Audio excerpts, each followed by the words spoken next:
So this is a fast track class on QM simple linear regression. Fast track class on QM simple linear regression. It's a big chapter, and since it is towards the end, it becomes a little bit exhaustive. Students का patience बचता नहीं है. They're all broken down. They feel कब खत्म होगा, and that is why this chapter becomes risky in the exam. It is a very important chapter because level 2 is entirely based on this.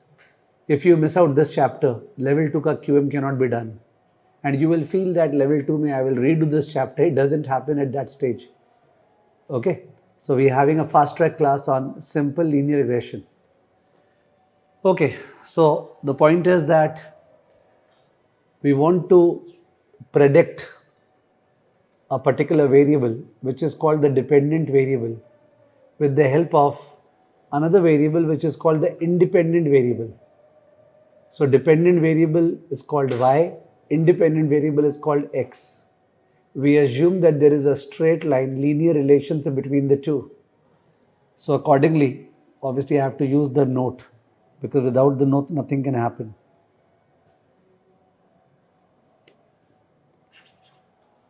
Simple linear regression.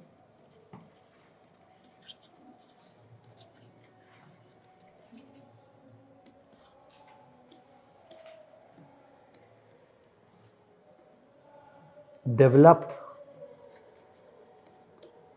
a model to explain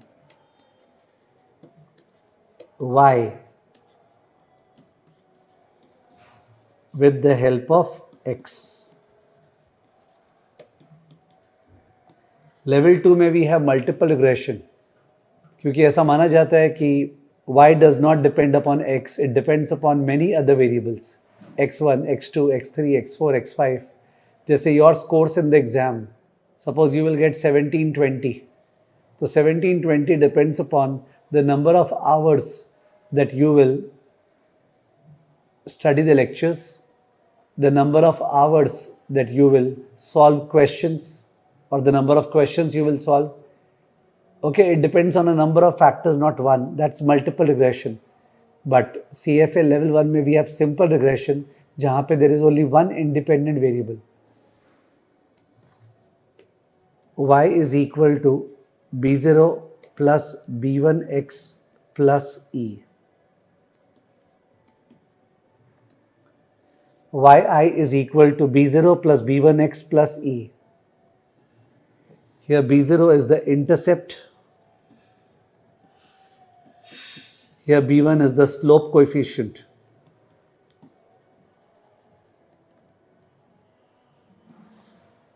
This E is known as either the error term or the residue.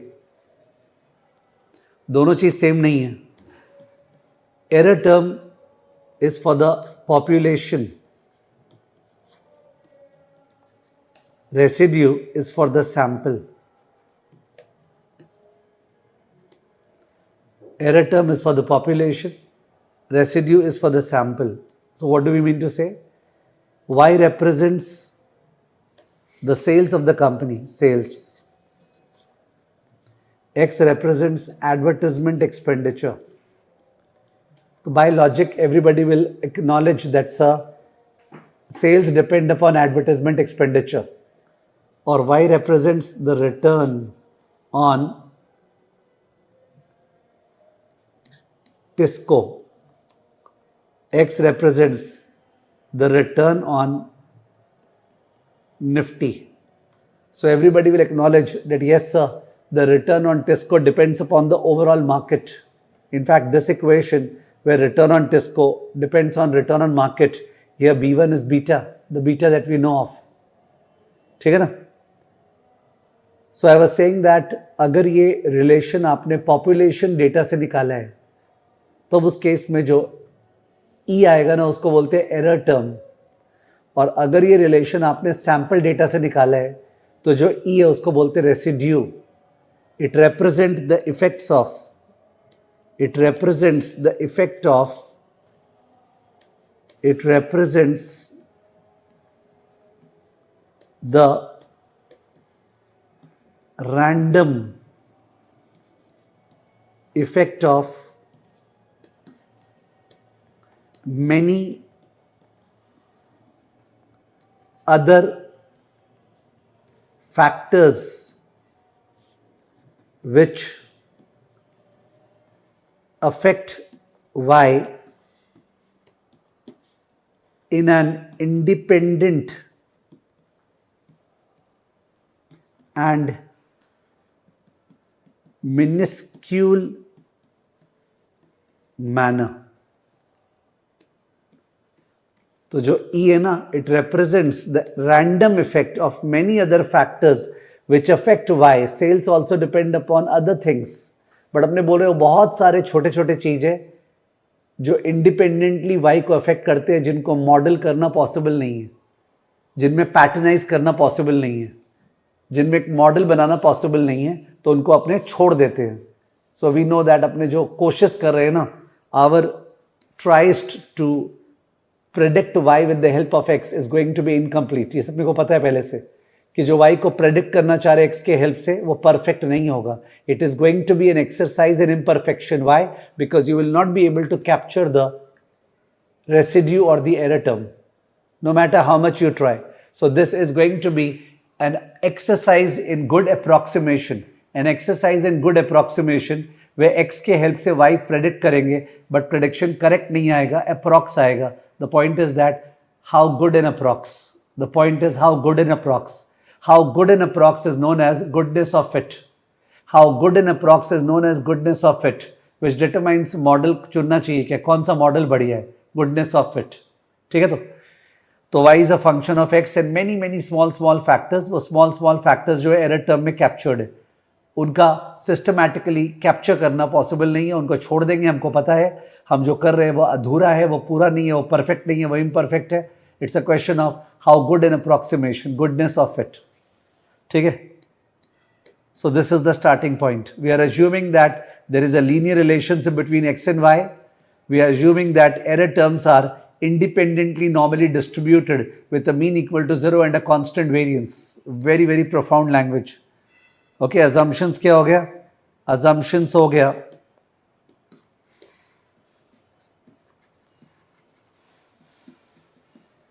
Assumptions हो गया. Number 1, linear relation.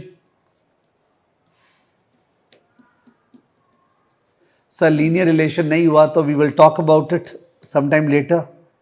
Second assumption हो गया, error terms are independently normally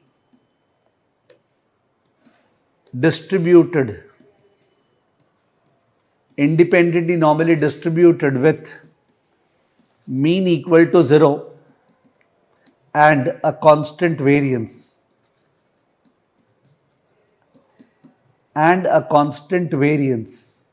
Now this is very very important. यहाँ पे 3-4 assumptions आ गए. Number 1, normally distributed. Number 2, independent. Number 3, mean equal to 0. Number 4, constant variance. ये 4 assumptions और आ गए. Error terms are independently normally distributed with the mean equal to 0 and a constant variance. यहाँ पे assumption number 2 and assumption number 4 are very important. Assumption number 4, constant variance, is known as homoscedasticity.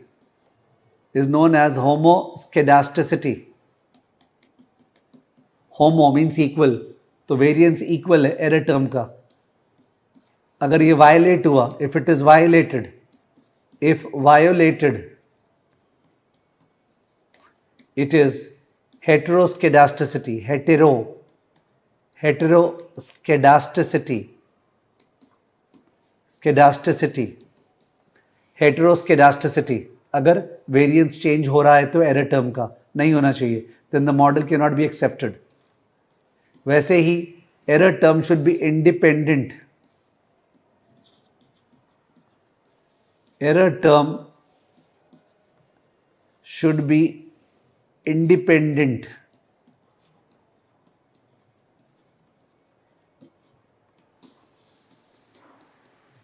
तो question है independent of what, independent of what, क्या चीज से independent, independent of what, दो चीज से, number one independent of x, number two independent of other error terms, other error terms, independent of x and independent of other error terms. If violated, अगर ये assumption violated है, if violated, then there is a problem of autocorrelation. Problem of autocorrelation and the model cannot be used. Problem of autocorrelation. अगर error terms independent नहीं है, उनमें कोई pattern है, pattern नहीं अलाउड है ना, अगर पैटर्न है तो भाई आप मॉडल में कैप्चर करो, एरर टर्म प्योर रैंडम होना चाहिए, उस पर कोई भी पैटर्न नहीं होना चाहिए, पूरा रैंडम, पैटर्न है तो in that case auto correlation, खुद से कोरिलेशन, ऑटो कोरिलेशन, ओके। सो ये अजम्पशंस है, अजम्पशंस लीनियर, उसके अलावा ये चार अजम्पशंस है। फास्ट ट्रैक क्लास है, we have to be fast, okay, I can't stop and spend time. I know class में I must have spent around what to say 15 hours in teaching this chapter, 15 hours. We can't do that. अब basically this is x and this is y. तो x का values है 12, 200, 15, 320, 16, 360, 18, 290, 20, 400, okay. So these are the x and y का values, these are the x and y का values. अब ये x and y का values को अगर अपने check करेंगे, if we check these values, तो in that case when x is going up from 12 to 15, y is going up from 200 to 320, positive relation लग रहा है, and the slope is 120 by 3. 120 by 3 equal to 40. Here when x is going up by 1, y is going up by 40, here also the slope is 40. Over here when x is going up by 2, y is going down by 70, slope is minus 35. Here when x is going up by 2, y is going up by how much? 110, slope is 55. ये समझ में आया क्या? Slope is 40, 40 minus 35 and minus 50 and positive 55. ये तो सबको समझ में आया होगा। x और y का वैल्यूज है। x is suppose advertisement expenditure in crores, 12 crores, 15 crore. y is the sales 200 crore, 320 crore, 360 crores. तो दोनों में देख रहे हैं कोई रिलेशन है क्या? तो पहले एक बार लीनियर रिलेशन चेक करने के लिए स्लोप चेक कर रहे हैं। तो स्लोप 40, जब एडवर्टाइजमेंट एक्सपेंडिचर 1 से बढ़ रहा है तो सेल्स 40 से बढ़ रहा है। सेकेंड टाइम भी 40, पर थर्ड टाइम एडवर्टाइजमेंट एक्सपेंडिचर बढ़ा तो सेल्स गिर गया, गड़बड़, लगता है कुछ और फैक्टर खराब निकल गया। फोर्थ वाले में सेल्स बढ़ा, सॉरी एडवर्टाइजमेंट एक्सपेंडिचर बढ़ा, सेल्स बढ़ा, पर इस बार और ज़्यादा रेट से 55। तो when we plot this, when we make this on a xy space, it's called a scatter plot. Scatter plot. So the scatter plot happens to be like this.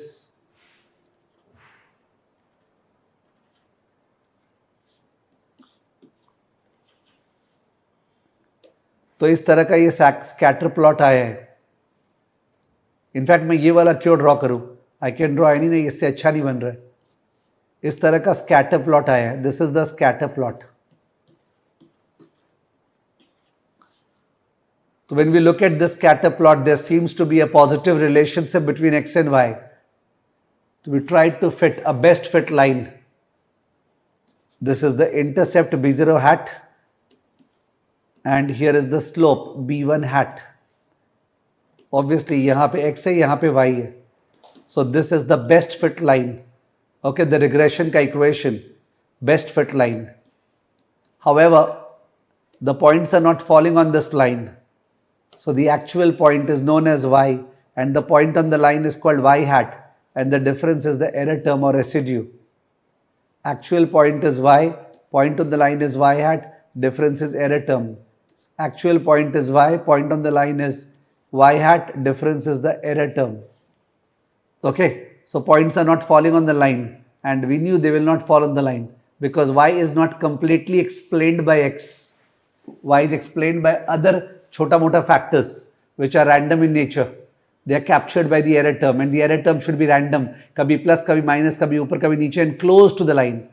Okay, close to the line. If it is far away from the line, तो good fit नहीं है. और error term में कोई pattern है तो एकदम भी good fit नहीं है.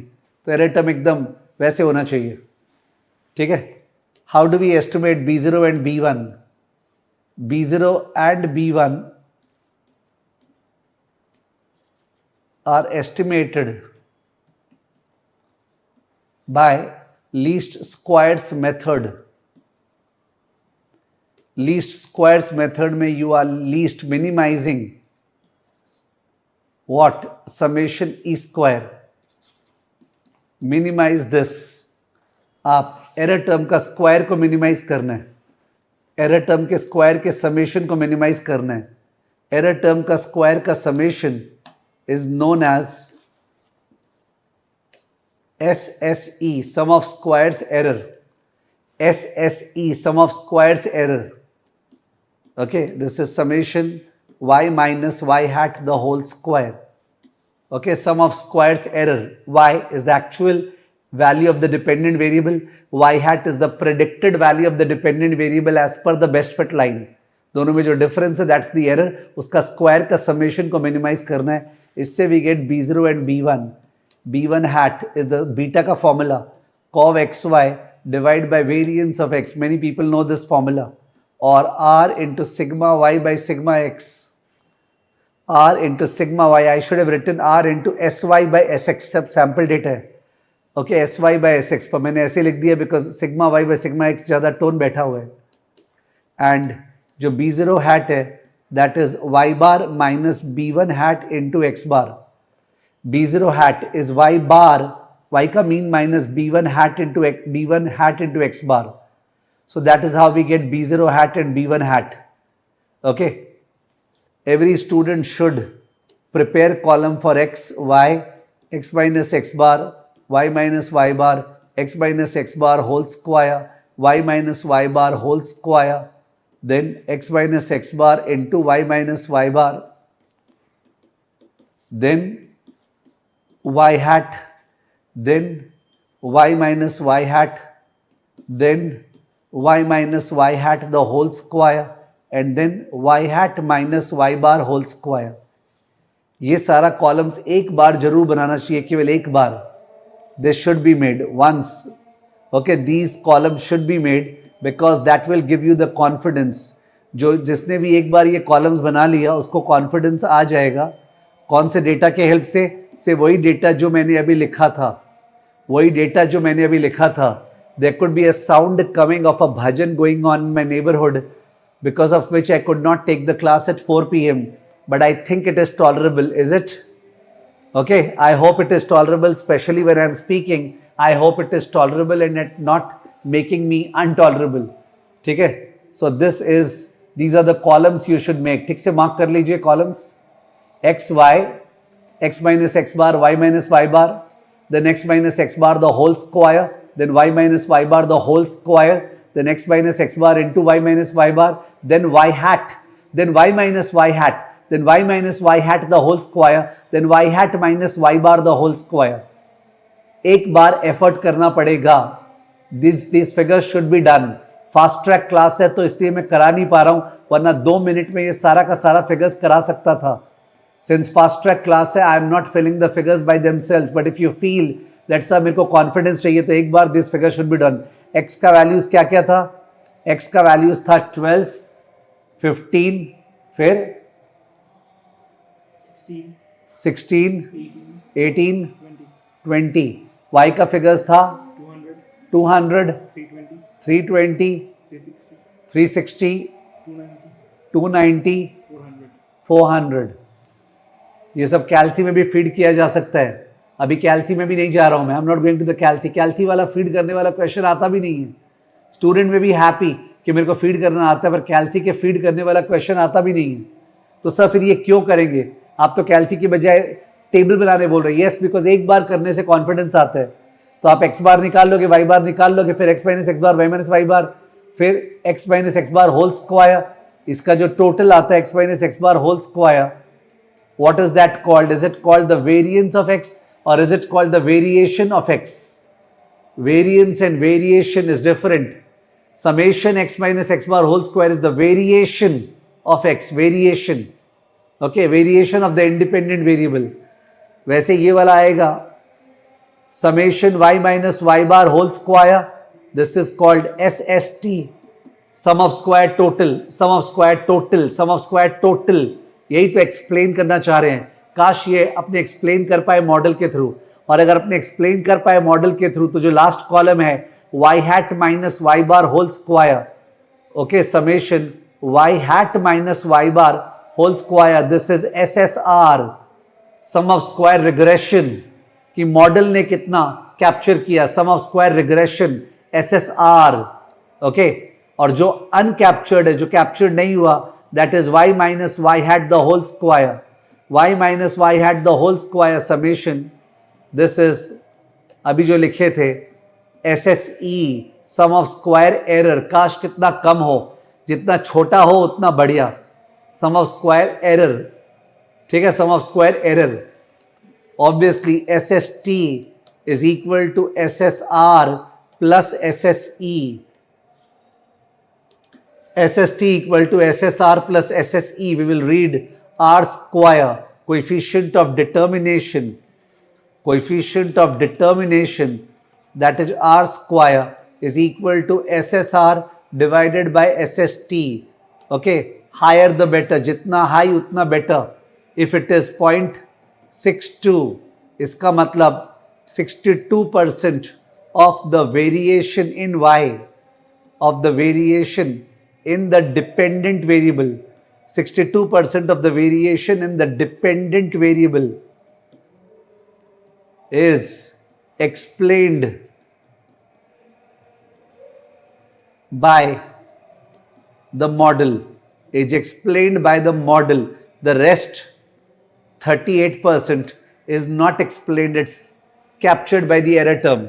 तो 62% explain कर पाए। मैंने तो पहले ही बोला था भी dialogue, whatever we are trying is an exercise in approximation, not perfection, imperfection. तो हम लोग 62% accuracy achieve कर पाएंगे, higher the better. This is one of the measures used to check goodness of fit.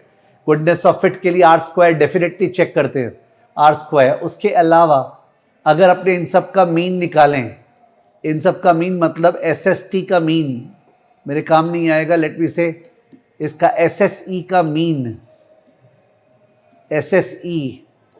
SSE divided by n minus 2, n minus 2 क्यों? Because B0 और B1 निकालने में you lose 2 degrees of freedom. SSE divided by n minus 2, that is known as MSE, and then you take a square root of MSE, that is known as standard error of the estimate. Very very important, standard error of the estimate, lower the better, जितना कमती उतना better, standard error of the estimate, lower the better, okay, square root of MSE, standard error of the estimate, SEE, lower the better. Second goodness of it, ये कितना बढ़िया fit है, वो एक R square से मेजर होता है और एक standard error of the estimate से मेजर होता है। अगर इसका अपने मीन निकालें, इसका मीन, तो that is MSR, which is SSR divided by K, MSR, and if we calculate the F statistic, I'll come to it later, F statistic, it is MSR divided by MSE, जितना higher उतना better, जितना higher उतना better, okay, it also shows the goodness of fit. तो तीन तो goodness of fit है, one is R square, the second is standard error, and the third is F statistic, okay, R square, standard error, F statistic. R square higher the better, F statistic higher the better, standard error lower the better. तो goodness of fit का तीन measures है। अगर अपने को चुनने बोल दिया कौन सा मॉडल बढ़िया है, goodness of fit, कौन सा मॉडल बढ़िया है, तो number 1 high R square, okay, number 2 high F statistic, high F statistic, और किससे high? Greater than F critical, greater than F critical, critical value आएगा एफ टेबल से, ग्रेटर देन एफ क्रिटिकल। और number 3, low standard error of the estimate, low SEE, तब जाके better model है। अगर 2 models का डेटा दे दिया, बोला इसमें आर स्क्वायर इतना है, इसमें आर स्क्वायर इतना है, वो वाला चुनेंगे जिसमें आर स्क्वायर ज्यादा है, वो वाला चुनेंगे जिसमें एफ स्टेटिस्टिक ज्यादा है, वो वाला चुनेंगे जिसमें standard error of the estimate कम है। Okay, goodness of fit, goodness of fit.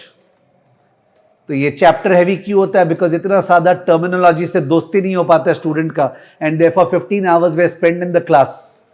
Now since real life में fund managers and analysts cannot do all this shitty stuff, therefore there is something called ANOVA table. There is something called ANOVA table.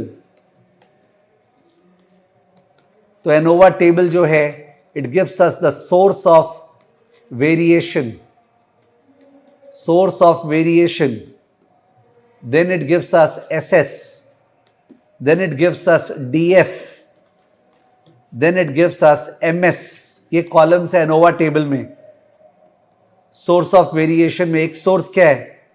Explained या regression, explained, और एक source क्या है? Unexplained या फिर error, और फिर क्या है? टोटल।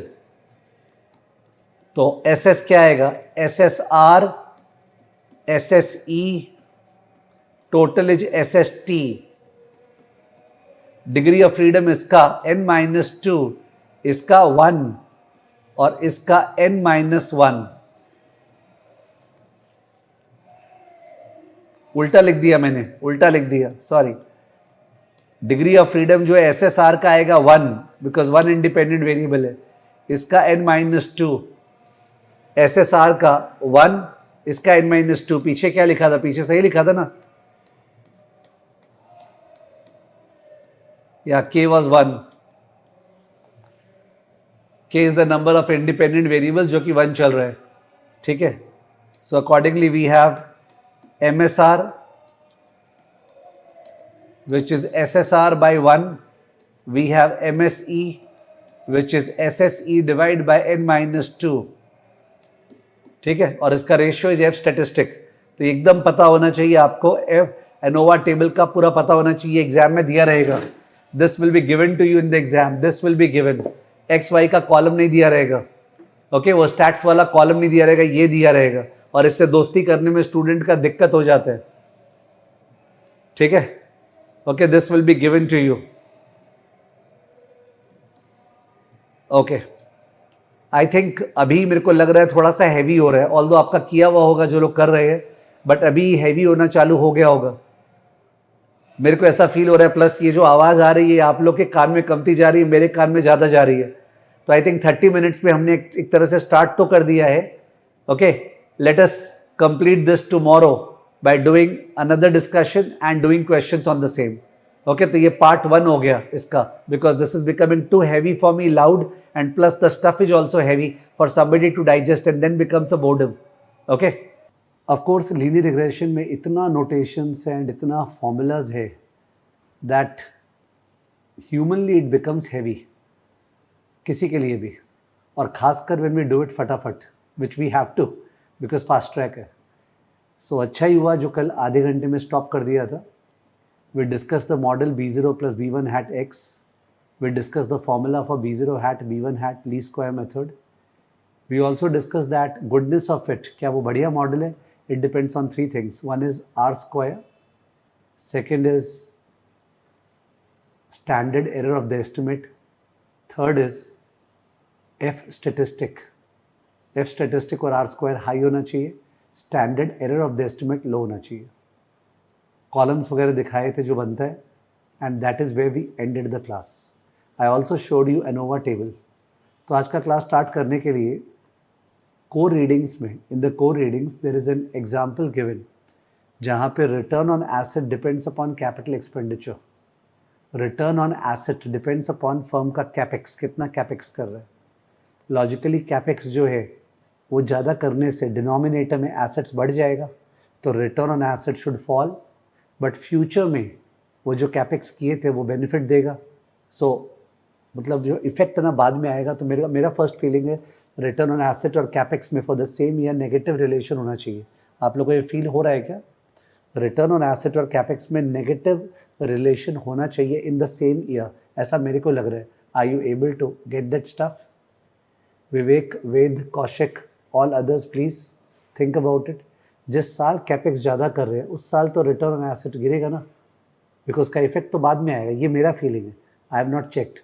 तो कोर में एक क्वेश्चन है, उसको डेटा एनालिसिस टूल पैक में डालें। ओके, एक्सेल में ऐड इन होता है डेटा एनालिसिस टूल पैक, कोई जन भी एक्सेल ऐड इन कर सकता है और डालते ही एक पूरा आउटपुट आ जाता है। Let me show you that output.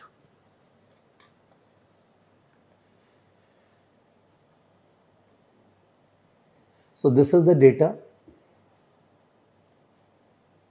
इस डेटा में return on asset is Y the dependent variable and capex is X the independent variable. दिख रहा है? कोई बात नहीं। तो क्या higher capex leads to better ROA? कितना स्ट्रॉन्ग रिलेशन है, ये सारा अपने को जज करना है। ओके, सो इसको अपने पहले स्कैटर डायग्राम प्लॉट कर लिए इससे एक्स और वाई में। Let's go to the second sheet. Now this is the scatter diagram which has been drawn, blue wala. You can see the points are wanting to be on a straight line. Best fit line estimate किया गया by the least square method. Y hat is equal to 4.875 plus 1.25x. ये आप लोग को दिख रहा नहीं होगा डायग्राम में। डायग्राम को थोड़ा जूम करो ब्लू वाले पार्ट को और ज़्यादा। हाँ देखो, दिख रहा है 4.875 प्लस 1.25x, 4.875 प्लस 1.25x, और इसका आर स्क्वायर 0.8 है, मतलब 80% of the variation in y is explained by the regression model. Slope is 1.25 b1 hat and the intercept is 4.875. ठीक है ना? और स्कैटर, ये स्कैटर डायग्राम है। कम करो जूम।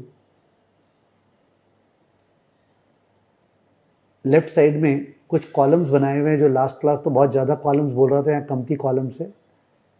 एक्स और वाई तो डेटा में दिया हुआ था, वाई हैट का कॉलम है, वो कैसे आया? जो 4.875 प्लस 1.25 इंटू एक्स में एक्स को 0.7 0.4 पुट कर दिए तो आ गया। Variable to be, variation to be explained, y minus Y bar the whole square, ये S S T. Variation unexplained, y minus y hat the whole square, this is SSE, sum of square error, and variation explained is y hat minus y bar whole square, which is SSR, या बहुत जन बोलते हैं RSS। ये जो second last column है ना, variation unexplained, उसका डिवाइड बाय n-2 करके स्क्वायर रूट लेंगे तो standard error of the estimate आएगा। उसको अगर डिवाइड बाय n-2 करेंगे तो MSE आएगा, मीन स्क्वायर्ड एरर, और स्क्वायर रूट लेंगे तो standard error of the estimate आएगा। ठीक है ना? अब रिग्रेशन स्टैटिस्टिक्स पे चलते हैं। रिग्रेशन का आउटपुट क्या आया? नेक्स्ट शीट, कम करो। हाँ, तो ये रिग्रेशन का आउटपुट है। आर स्क्वायर 0.8 है, very good, because 80% of the variation is captured by the model. Standard error 3.45 है। स्ट्रेंज लगता है मेरे को तो स्टैंडर्ड एरर देखना, because we are not able to say वो हाई है कि लो है। ठीक है ना? 0.8 से पता चलता है भाई 80% एक्सप्लेन्ड है। ऑब्जर्वेशन 6 थे टोटल, n वॉज 6, तो वैसे डिग्री ऑफ फ्रीडम t ये सब में n-2 होगा, 4 डिग्रीज ऑफ फ्रीडम होने वाला है। Next,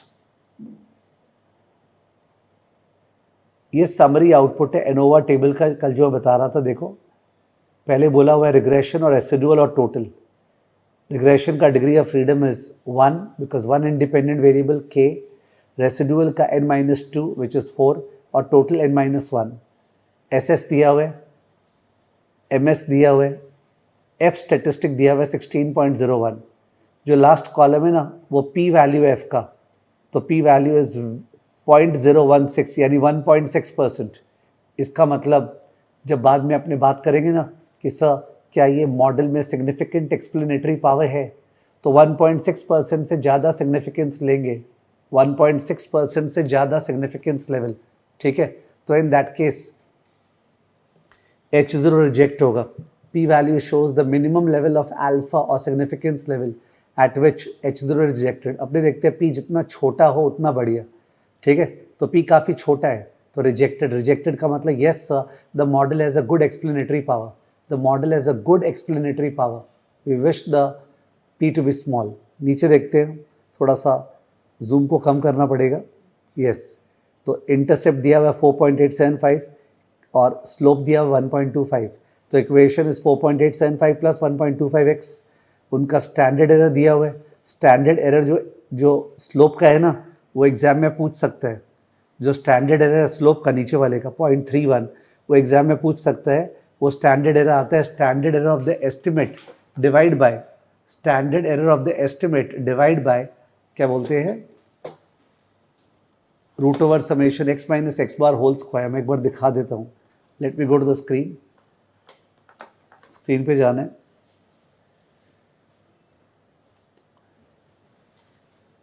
Standard error of B1 hat is standard error of the estimate divided by square root of summation x minus x bar whole square. Okay, this is the standard error of the slope coefficient. कमती chance है आने का, but एक question इन्होंने दे रखा है institute ने candidate resource में. ठीक है, उसके अंदर है तो मैं तो डर गया. तो I've taken that question. Standard error of the slope coefficient is standard error of the estimate divided by summation x minus x bar the whole square square root. और वैसे standard error of the forecast जो आज करेंगे वो होता है SEE square bracket 1 plus 1 by n plus x minus x bar square divided by summation x minus x bar square. इस formula को भी याद नहीं करना है, स्क्वायर रूट होगा. This formula is not to be remembered because SF दिया रहेगा. Standard error of the forecast will be given to you. वो क्या काम आता है, वो इंटरवल बनाने में काम आता है. Y hat plus minus t into SF.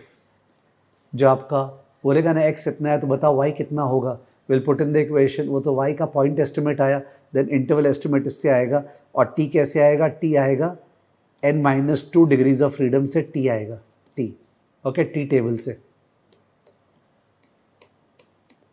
फिर से आते हैं तो यहाँ पे कोएफिशिएंट को स्टैंडर्ड एरर से डिवाइड करके टी स्टैट दिया हुआ है. टी स्टैट B1 का हाई लगा मेरे को तो 4.00 यानी कोने में गया, इसलिए उसका P वैल्यू बहुत लो है 0.016. ठीक है, और उसका भी कॉन्फिडेंस इंटरवल बनाया हुआ 95%.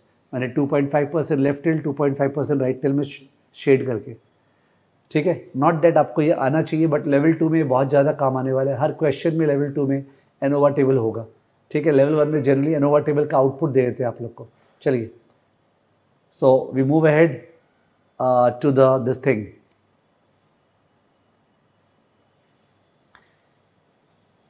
Just 1 second. तो आई वाज सेइंग दैट जो फंक्शनल फॉर्म है रिग्रेशन मॉडल का, फंक्शनल फॉर्म वो नया इंट्रोड्यूस हुआ था. फंक्शनल फॉर्म बहुत इजी स्टफ है. अगर x और y में ऐसा रिलेशन है जहाँ पे x बढ़ रहा है और y तेजी से बढ़ रहा है, ऐसा, तो x is going up but y is increasing eight A increasing rate. तो उस केस में y बहुत तेजी में है तो we have to take log of y. log y is equal to b0 plus b1x. This is called log lin model. log lin model sir कब लगाते हैं ये, जब y is increasing at an exponential rate. Okay, तब जाके log lin model लगाते हैं. इसमें जो b1 है ना, जो स्लोप है, उसका मतलब क्या है, when x changes by 1 unit then log y, or we should say y will change by, when x changes by 1 unit the y will change by b1%. जब x 1 यूनिट चेंज होगा तो y b1% change होगा. तो इसका absolute change और इसका relative change. Okay, जो log है उसका रिलेटिव चेंज है, परसेंटेज में चेंज है. वैसे ही अगर x तेजी से बढ़ रहा है और y धीरे धीरे बढ़ रहा है, यानी डेटा ऐसा है, x तेजी में y हौले हौले है.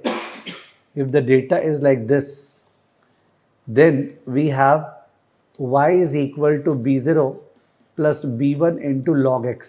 x का लॉग लेते हैं तो उस केस में this is called lin log model, lin log model. और इसमें B1 का मतलब क्या है, when x changes by 1%, y will change by B1। तो y का नॉर्मल चेंज है एब्सोल्यूट चेंज, x का परसेंटेज चेंज है, x का जो लॉग में उसका परसेंटेज चेंज है, रिलेटिव चेंज, और जो खुला है उसका एब्सोल्यूट चेंज है। और कभी कभी x और y दोनों ही तूफानी तेजी में, x and y are both exponentially growing, are both exponential. अगर दोनों एक्सपोनेंशियल है तो in that case we take log on both sides, log y is equal to b0 plus b1 into log x। और उस case में b1 is elasticity, as in 1% x change होगा तो y कितना परसेंट चेंज होगा, okay, relative change in x, relative change in y। तो test क्या करेगा वो लोग आपसे कि स्लोप के बारे में पूछेगा, तो बहुत इजी है, जो भी लॉग में उसका रिलेटिव चेंज है, जो लॉग में नहीं है उसका एब्सोल्यूट चेंज है। और लॉग में किसको लेते हैं, जो तूफानी तेजी से भाग रहे हैं, ठीक है ना। तो ये फंक्शनल फॉर्म्स है, आई थिंक इसके हेल्प से हो जाना चाहिए questions. Let's come to the questions. First question ही डिफिकल्ट है। An analyst runs a simple linear regression using 35 months of data to assess a country's short-term interest rates as a function of inflation. तो short-term interest rate क्या हो गया y, और inflation क्या हो गया x, और 35 months of data वो क्या हो गया n। इंटरसेप्ट दिया हुआ है b0 और स्लोप कोएफिशिएंट दिया हुआ है b1, उसका स्टैंडर्ड एरर दिया हुआ है, ओके। क्रिटिकल टी वैल्यूज़ इस तरह से एग्जाम में नहीं करते, एग्जाम में सीधा क्वेश्चन पढ़ते हैं, बट यहाँ पे मैं टाइम लगा रहा हूँ। Critical t values are 1% level of significance पे, वन साइडेड में ये है, मैंने एक साइड में 1% लेंगे तो ये है, और टू साइडेड में ये मतलब 0.5% शेड करेंगे बोथ तेल में तो ये आएगा 2.773 एट 99% कॉन्फिडेंस लेवल। अब अगर आपने 99% बीच में शेड कर दिया 99%, तो साइड में तो 0.5 बचा ना, 0.5%, तो ये वाला काम आएगा T. At 99% confidence level, the analyst should reject the null hypothesis that intercept is 0। तो intercept का जो टी स्टेटिस्टिक है वो निकाल लो, इंटरसेप्ट का डिवाइड करो, 0.5778 डिवाइड बाय 0.3479 करो, 0.5778 divide by 0.3479, 0.5478 divide by 0.3479,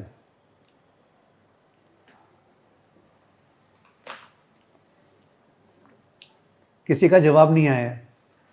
0.5778 divide by 0.3479, इतने बार बोलते बोलते मैं गलती बोल दूंगा, तो 1.66 जो है वो तो 2.773 से कम है ना एब्सोल्यूट टर्म्स में। तो इसका मतलब H0 fail to reject, the slope is less than और इक्वल टू 0.75। तो ये स्लोप का टेस्टिंग 0 से नहीं करना है, इक्वल टू 0.75 बोला है, तो 1.13 माइनस 0.75 डिवाइड बाय 0.1806, 1.13 माइनस 0.75, जिसको टेस्ट करना है minus null hypothesis divide by standard error, 1.13 minus 0.75 divide by 0.1806, ये क्या आ रहा है, ये कितना आ रहा है 2.1041, ये भी लेस है 2.773 से, तो फेल टू रिजेक्ट, ओके, ज़्यादा आना चाहिए, वो 3-4 में आना चाहिए। There is no linear relation between the countries inflation rate and short term interest rate. No linear relation मतलब both tail test, no linear, positive या नेगेटिव नहीं बोला, तो अपने को 2.773 से मतलब है, और उसके लिए अपने को स्लोप का टेस्ट करना पड़ेगा, तो 1.13 डिवाइड बाय 0.1806। देखो मैंने इस बार 1.13 माइनस कुछ नहीं किया, बिकॉज माइनस 0, नल हाइपोथेसिस 0 है। 1.13 डिवाइड बाय 0.1806,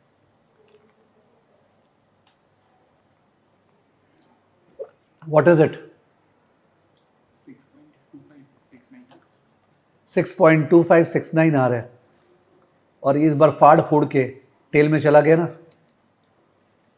इसका मतलब H0 रिजेक्टेड। ये पूछा था analyst should reject the null hypothesis, ये बहुत डिफिकल्ट क्वेश्चन है, this is one of the most difficult question because पूरा का पूरा नॉलेज चाहिए, पूरा का पूरा नॉलेज चाहिए.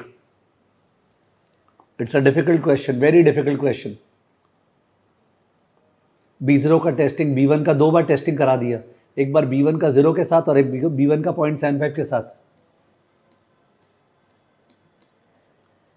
Goodness of it measures derived from a ANOVA data most likely include. 3 तो गुडनेस ऑफ इट मेजर्स था, ये सब इजी क्वेश्चन है. 3 तो गुडनेस ऑफ इट मेजर्स था, एक R स्क्वायर, एक F और एक standard error of the estimate. तो बोला goodness of it measures most likely include which one? Coefficient of variation wrong, इसका तो नाम कोएफिशिएंट ऑफ डिटर्मिनेशन है. Regression coefficient wrong, standard error right. ये इजी क्वेश्चन है जो एग्जाम में राइट होना चाहिए. ये इजी क्वेश्चन है. गुडनेस ऑफ इट में केवल 3 ही चीज आते हैं.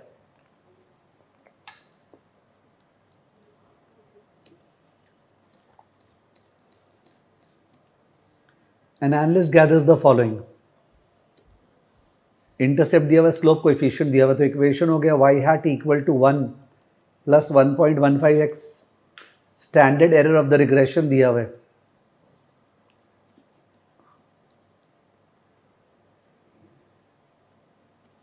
SF. Standard error of the regression दिया हुआ है SF. तो बोल रहा है if the independent variable is 2, अगर x 2 है then the value of the dependent variable, ये तो कुछ पूछा ही नहीं. Predicted by the regression is, केवल ये पॉइंट एस्टिमेट पूछा है, 2 पुट करना है, बच्चा वाला question. 2 into 1.5 is 3 + 1 4, point estimate पूछा है. सोचो कितना इजी क्वेश्चन है. इक्वेशन दे दिया, अपने को x पुट करना है, स्टैंडर्ड एरर का कुछ नहीं करना है. 4 इज द आंसर, बच्चा वाला question. Question number 2 and 3 will encourage you कि यार चैप्टर छोड़ के नहीं जाते हैं. Question 1 will discourage you. Which of the following statements about prediction intervals is most accurate? All else being equal, the width of the prediction interval does not depend on the standard error. It does depend. Prediction interval is y hat plus minus t into SF. And SF depends upon SEE. So, the width of the confidence interval depends on the standard error. Wrong है ये. Does not depend, wrong लिखा है. A smaller variation of the independent variable will result in a narrower prediction interval. Very difficult to answer. Smaller variation of the independent variable. तो SE, ये लोग एक तरह से बोलते हैं फॉर्मूला नहीं जानना और एक तरफ से जानना है. SF का फॉर्मूला में था SEE square bracket 1 + 1/n plus x minus x bar whole square divide by summation x minus x bar whole square. तो ये बोल रहा है अगर ये स्मॉल है, smaller variation in the independent variable, तो अगर ये स्मॉल है, छोटा है, तो इन दैट केस ये बड़ा हो गया. और अगर ये बड़ा हो गया तो ये बड़ा आएगा, ये बड़ा आएगा, तो विड्थ बड़ा आएगा. तो रॉन्ग है, wider. Very difficult, very difficult. This is the most difficult thing which I have seen. Okay, most difficult thing. Student को फॉर्मूला से सोचना है कैसे कैसे होगा. इसका इंट्यूशन दें. इसका इंट्यूशन क्या है, दे रहे हैं, सुनना. इंट्यूशन ये है कि अगर कोई भी चीज़ के बारे में जो तुम्हारा जानकारी बहुत लिमिटेड है तो कॉन्फिडेंस क्या होगा, कम. तो जब तुम फोरकास्ट करोगे तो फोरकास्ट बड़ा करोगे कि इसके और इसके बीच में लाई करेगा. कोई भी चीज़ के बारे में अगर तुम्हारा जानकारी कम होगा तो उस केस में कॉन्फिडेंस कम होगा. तो उस केस में जब तुम फोरकास्ट करेगा, जब आदमी फोरकास्ट करता है ना, जो डरता है वो ब्रॉड फोरकास्ट करते हैं. तो that is the easy way of doing this. I don't know अगर आपको वो घुस पाएगा तो. कहाँ गया, दिखाओ. Smaller variation in the independent variable, यानी आपका रेंज ऑफ एक्सपीरियंस कम है एक्स के बारे में, तो जाहिर है फोरकास्ट वाइड होगा. रेंज ऑफ एक्सपीरियंस कम है तो फोरकास्ट वाइड होगा. That's the easy way of grasping it without any maths. अगर आपका कोई भी चीज़ का रेंज ऑफ एक्सपीरियंस कम है तो आपको वाइडर इंटरवल बनाना पड़ेगा.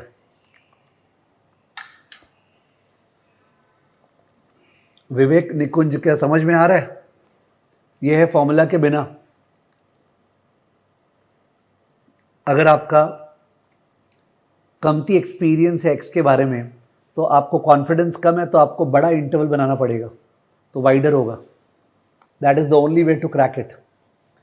C should be the answer. A larger sample size in the regression will result in a smaller standard error.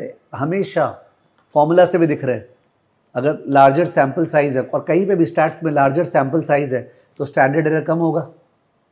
Okay, larger sample size है तो स्टैंडर्ड एरर कम होगा, ऑब्वियस है, कोई भी चीज़ का स्टैंडर्ड एरर. इवन जो नॉर्मल हाइपोथेसिस चैप्टर उस पर स्टैंडर्ड एरर क्या होता है, sigma by root over n. तो उसमें भी अगर लार्जर सैम्पल साइज है तो स्टैंडर्ड एरर कम होगा, तो स्टैंडर्ड एरर कम होगा.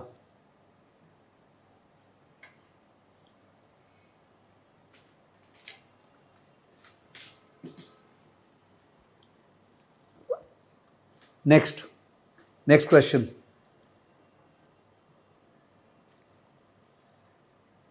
तो फर्स्ट क्वेश्चन डिफिकल्ट था, फोर्थ क्वेश्चन डिफिकल्ट था.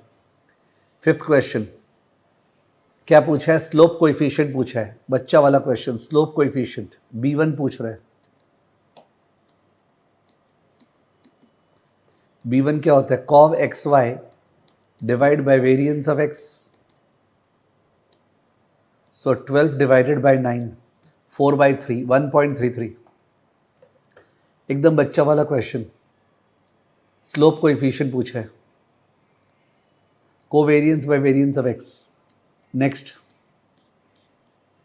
the standard error of the slope coefficient for the simple linear regression is the ratio of the model standard error of the, क्या पूछा, slope coefficient. देखो ये difficult question है, बहुत ही बेकार question है. SB1 क्या होता है, SEE divide by root over summation x minus x bar whole square. तो क्या बोला, the standard error of the slope coefficient is the ratio of the model standard error of the estimate to the square root of the variation in the independent variable. इसको variation बोलते हैं ना. Very difficult. 1, 4 and 6 difficult. 1, 4 and 6 difficult. 1, 4 and 6 difficult.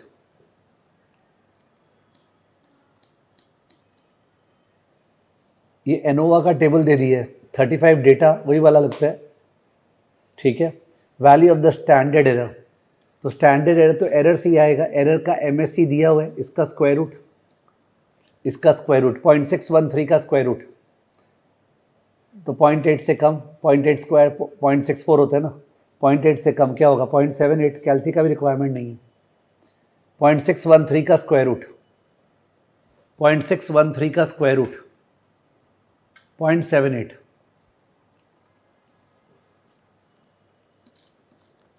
जो standard error है SEE is the square root of MSE.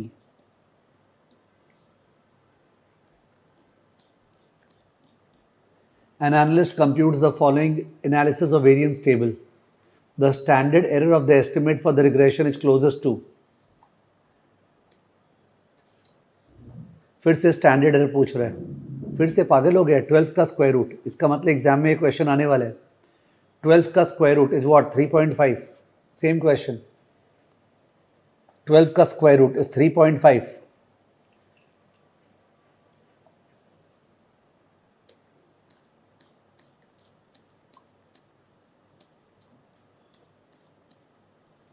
Question 9. With respect to simple regression, the F distributed test statistic is most appropriate to use when testing if there is a significant linear relation between the dependent and the independent variable. इसके लिए ही तो F use करते हैं. There is a significant linear relation between the dependent and independent. तो अगर F statistic greater than F critical आता है तो yes it is. इसलिए तो हमने चाहते हैं गुडनेस ऑफ फिट में कि F स्टैटिस्टिक हाई आए. F स्टैटिस्टिक क्या है, high. Question 10. An analyst regresses net profit margin on R&D expenditure scaled by revenue and gathers the following information. तो net profit margin जो है वो Y हो गया, ये X हो गया, इंटरसेप्ट और स्लोप दिया हुआ है. The predicted value of net profit margin for a forecasted RDR of 7%, तो क्या होगा 17.38 माइनस 0.6 इंटू 7, बताओ 17.38 minus 0.6 into 7, 17.38 minus 0.6 into 7.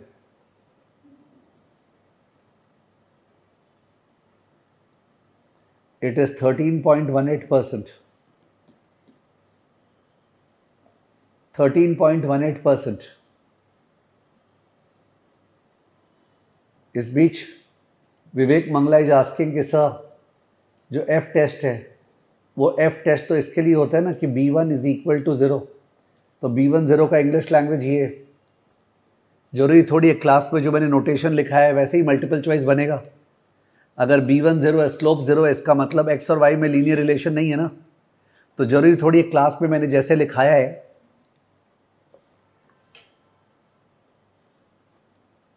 Multiple choice वैसे ही बनेगा।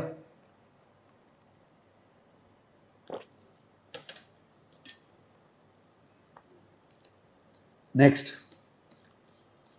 अब कौशिक साहब ही कूदा है, देखा विवेक कूदा है तो मैं क्यों नहीं कूदूं। B1 इक्वल टू 0 के लिए दोनों टेस्ट होते हैं, एफ टेस्ट भी और टी टेस्ट भी दोनों के लिए होते हैं। तो कौशिक साहब बोल रहे नहीं तो बाकी सबके लिए टी टेस्ट नहीं, t test is also for B1। Multiple regression में अलग चीज़ होता है जो लेवल 2 में है, जहाँ पे पूरे मॉडल के लिए एफ टेस्ट होता है, एक एक कोएफिशिएंट के लिए टी टेस्ट होता है, बट सिंपल रिग्रेशन में तो एक ही है ना, तो because of which F test और टी टेस्ट सिंपल रिग्रेशन में सेम है।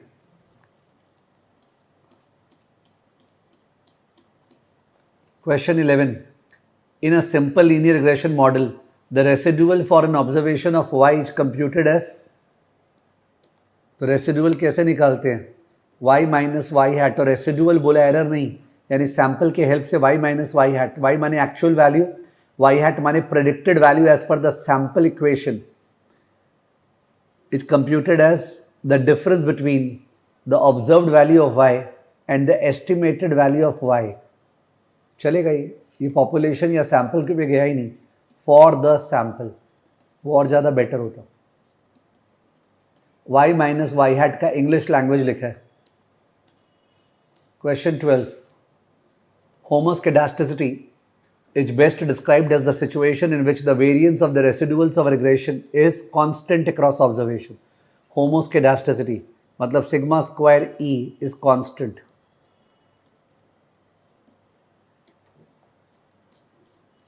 Question 13. With respect to simple regression, a residual is best described as the difference between the observed value of a dependent variable y and the estimated value based on the sample या based on the population. Very good question. Okay, residual बोला है तो based on the sample होगा। Option number B. Very very good question. अगर error term बोलता है error तो होता ये option number C. Question 14. Which of the following statements correctly describes the interpretation of the slope coefficient in a log linear model? Log linear समझ गए? Log linear बोल रहा है यानी y का log लिए हैं तो y में relative change होगा और x में 1 यूनिट चेंज होगा, एब्सोल्यूट चेंज। कौन सा आंसर है? लॉग लीनियर मॉडल, x का लॉग नहीं लिया तो x में एब्सोल्यूट चेंज होगा, y में relative change.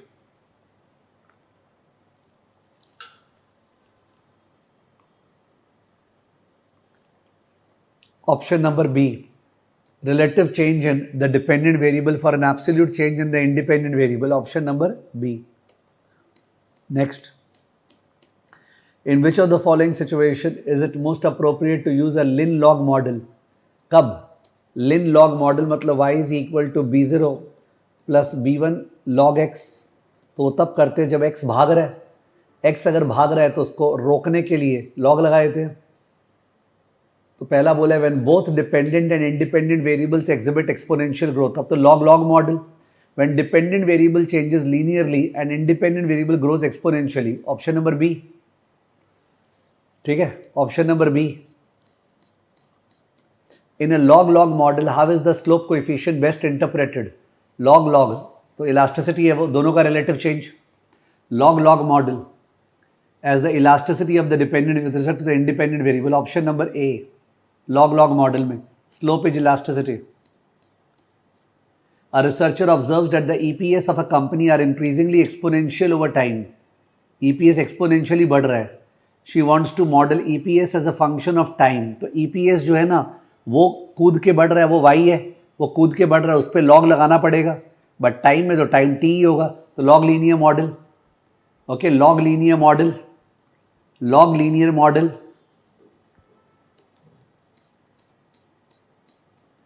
In a lin log model जहां पे x भाग रहा है, a 1% increase in the independent variable, सही बोला है, x का 1% increase leads to a 1% increase in dependent variable, एकदम wrong है. constant unit increase in the dependent variable, correct है. constant unit increase, पर increase क्यों बोला, change होगा, वो increase जोश पे बोला हुआ है, change होगा, because हम लोग को क्या पता increase या decrease. lin log में y will change in absolute manner ना, x will change in percentage manner. In a log-log model, a slope coefficient of 0.6 elasticity है. log-log model में 0.6 elasticity है, तो 1% increase in x leads to a 0.6% increase in y. Correct? Option number A. Which of the following models would be most suitable when both x and y exhibit exponential growth? दोनों तूफानी तेजी में है, तो कौन सा मॉडल लगाएंगे?